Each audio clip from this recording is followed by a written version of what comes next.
अस्सलाम वालेकुम बच्चों।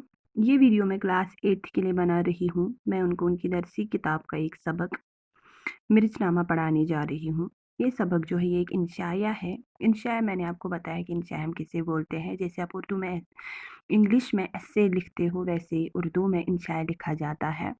जैसे उर्दू में जो ऐसे लिखने वाला होता है, जो राइटर होता है वो अपने हिसाब से उस मज़मून को लिखता है, वैसे ही उर्दू में भी इंशाया इंशाया का जो मुसन्निफ़ होता है वो अपने हिसाब से उस स्टोरी को लिखता है। ये एक कहानी होती है जिसमें जो मुसन्निफ़ होता है वो अपने हिसाब से उस कहानी का रुख मोड़ देता है। ठीक है? चलिए अभी हम शुरू करते हैं। ठीक है? पुराने पुराना किला ही नहीं रहा जहाँ की लाल मिर्चें दिल्ली में मशहूर थी और फेरी वाला पुराने किले की मिर्चियाँ आवाज़ लगाकर मिर्चियाँ बेचा करते थे। कहने को किला अब भी मौजूद है, लेकिन उसके आसपास की ज़मीन जहाँ मिर्चियों की पैदावार थी, नई दिल्ली के नक्शे में आ गई और खेती बाड़ी का नक्शा किले के करीब बिल्कुल मिट गया।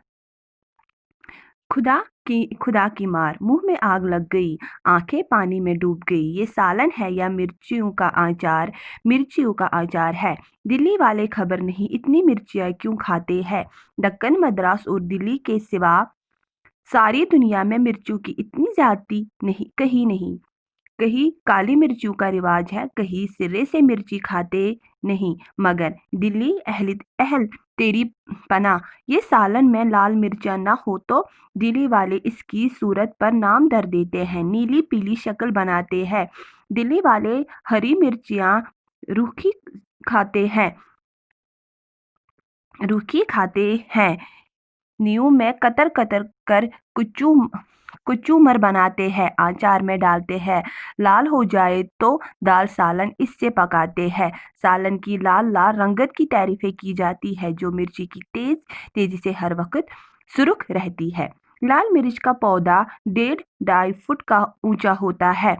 मिर्च शुरू में बड़ी प्यारी मालूम होती है, उंगली भर की सब चिकनी पाव चट मोटी इंच मोटी, जड़ की तरफ चौड़ी, मुंह के पास पतली, जमीन की तरफ आंखें झुकाए रखती है।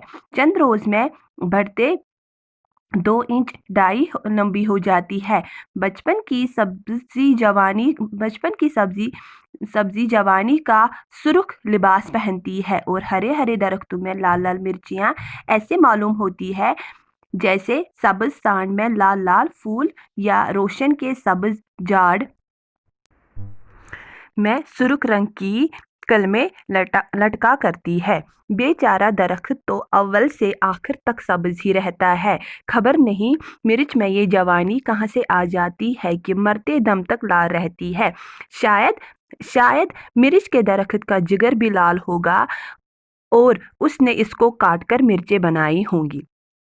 मिर्चें टूट कर आती है तो डोरियों में पिरोकर और हार बनाकर यूं ही छत्तू और सूखी जमीन पर फैलाकर उनको सुखा लेते हैं। फिर क्या मजाल धूप से इसके रंग व रोगन में फर्क आता हो। सूख कर मुरझा जाती है, मगर चेहरा वैसा ही लाल दमकता रहता है। बिल्कुल खाल में एक तरह की चमक और शफाफी पैदा हो जाती है, जिसमें इसके अंदर के बीज नजर आ जाया करते हैं। मिर्च के पेट में बहुत से बच्चे यानी बीज होते हैं और उनकी शक्ल जर्द और गोल गोल बिल्कुल सोने के गिन्नों की सी होती है।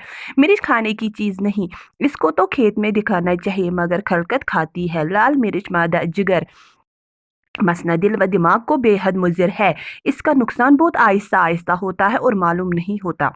मुझको देखो, इसके दिलदादू में हूँ। 8 दिन हुए बिल्कुल छोड़ दी और देखता हूँ कि इसके तुर्क ने मेरी सेहत को बेहद फ़ायदा पहुँचाया। अब तो अहद कर लिया, खुदा ने चाहा तो इस फितनती को कभी मुँह न लगाऊंगा। बी मिर्च को छोड़ दिया, बरसों साथ रही थी, इस वास्ते इसकी यादगार में ये मिर्चनामा लिखा है। मुझको बेवफा न कहना। ख्वाजा हुसैन निज़ामी। ये है इनके ख्वाजा निज़ाम हुसैनी जो है ये इस मिर्चनामा के मुसन्निफ़ है। मैंने आपको पहले ही बोला ये एक इंशाया है जिसमें जो मुसन्निफ़ होता है वो अपने दिल की बात अपने हिसाब से बोलता है, जैसे वो चाहता है कहानी का रुख मोड़ देता है। ठीक है, थैंक यू सो मच।